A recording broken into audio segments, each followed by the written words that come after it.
Jeff and Paul, it looks as if the Oscars are going to go according to script with Christian Bale, Melissa Leo, Natalie Portman, and Colin Firth in the acting races. But there are some very notable pundits who disagree with that, who think that we know that there's often an upset at the Oscars, and when it happens, it's in the supporting categories, and they all, Dave Karger from Entertainment Weekly, Ann Thompson from IndieWire, Sasha Stone from Awards Daily, and Chris Tapley from In Contention, all say that Hailee Steinfeld will pull off an upset over Melissa Leo. Is it going to happen? No. Why?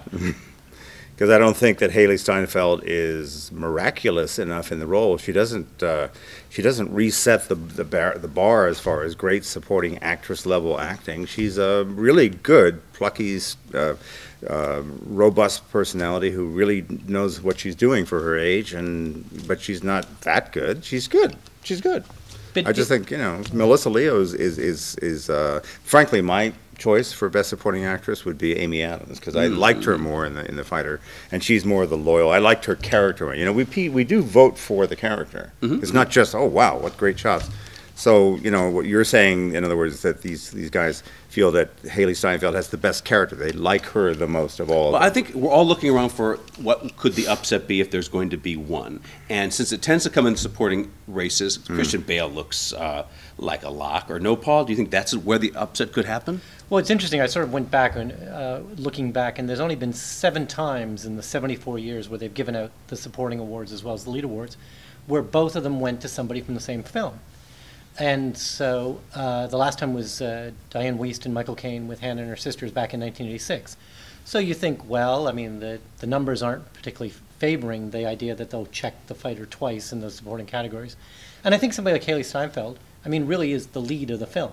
And we were talking about the youngsters and how they... That's not what Scott Rudin thinks. He thinks that Rooster Cogburn is the lead, and it's really he's the central character. I know, but women who win that supporting race, like Jennifer Connelly, Rachel Weisz, really are the leads in those movies, and they're in supporting, and I think that's the point you're making. Well, and I'm thinking particularly back to the 10-year-old Tatum O'Neal, who was the lead of Paper Moon, another tough-talking little girl who's bossing a man around, and I think there is a little bit of category placement to going on there when you're sort of positioning somebody as in supporting or lead, because the supporting category looks a little more open, so we're going to make her supporting.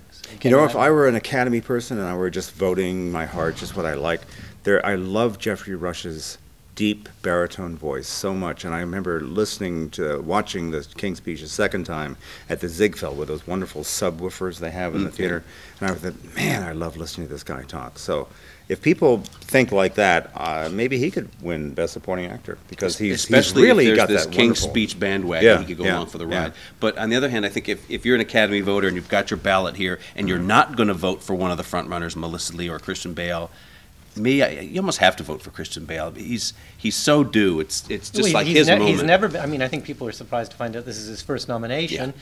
And I think we have to remember there's that personal element of, oh, well, Jeffrey Rush has one. What Tom calls the Oscar IOU. Like, this is Cohen's first year because he was up against Jeff Bridges last year. In the rematch, it's now his turn. He lost last year. So I guess James Franco and Jesse Eisenberg have Oscar IOUs in the years to come. Because do you think the Annette Bening could be the upset, Jeff, over Natalie Portman? I don't think there's happening. A prayer of that happening. Outside of the realm of smart guys like the three of us, I talk to people about the various performances all the time, and I've never heard anybody jump up and down and think, wow, what a touching, what a dazzling performance Annette Bening. She's very, very solid and good. I believed her pain. I believed her feeling. Everything was true about it. That's why she's one of the nominees.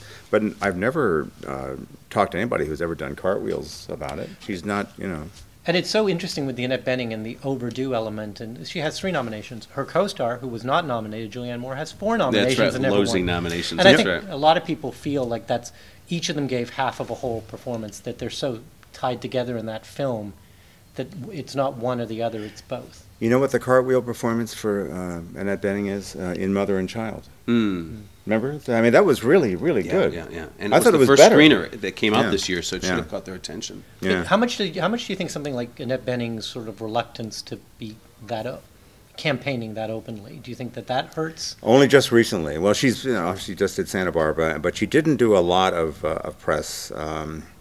Yeah, it affects. It may have happened. I Or think so, maybe yeah. we have to simply be resigned to accept the fact that there are no Oscar upsets anymore. Look at the big upset last year was in the screenplay category with Precious winning. That was what we call an upset. Maybe it's because the Oscars moved up a month and they're so close now to the other awards that they're simply getting rubber stamped, and the suspense will be forever gone as long as the current setup So stays. we're up. never going to have one of those wonderful years when the pianist suddenly took everything that people didn't expect. I remember that was the greatest Yeah, Oscar it took show screenplay, ever. it took actor, it took director, and then the last envelope of the night we thought was going to win, and it didn't. And that shot of Harvey Weinstein right before Best Picture was announced, and he had this smile pasted on his face, like, "Okay, we're going to win. I know we are." Right, It was like, it was just the greatest thing. I mean, I knew Chicago would most Right, likely and that was win, but Harvey's still, movie, of course, right? yeah.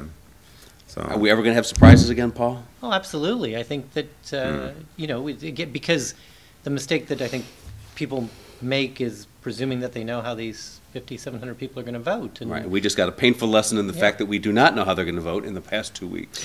I really was kind of worried because I love the specter, I love the energy, the tornado vibe that Harvey Weinstein has always had, and I feel that it's like real. It's really important to have a guy like him in the arena.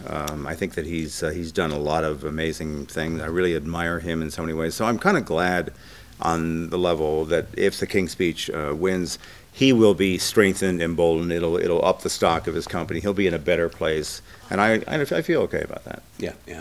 For- Because on a personal level, he needs so. his reward for taking these great chances Yeah. that he's taking. Yeah. And he with Scott Rudin are the two fierce pioneers out there making quality independent movies. And it's kind of funny every year to see them knocking heads at the Oscars this way. But on the other hand, it's kind of funny too. And in Scott Rudin,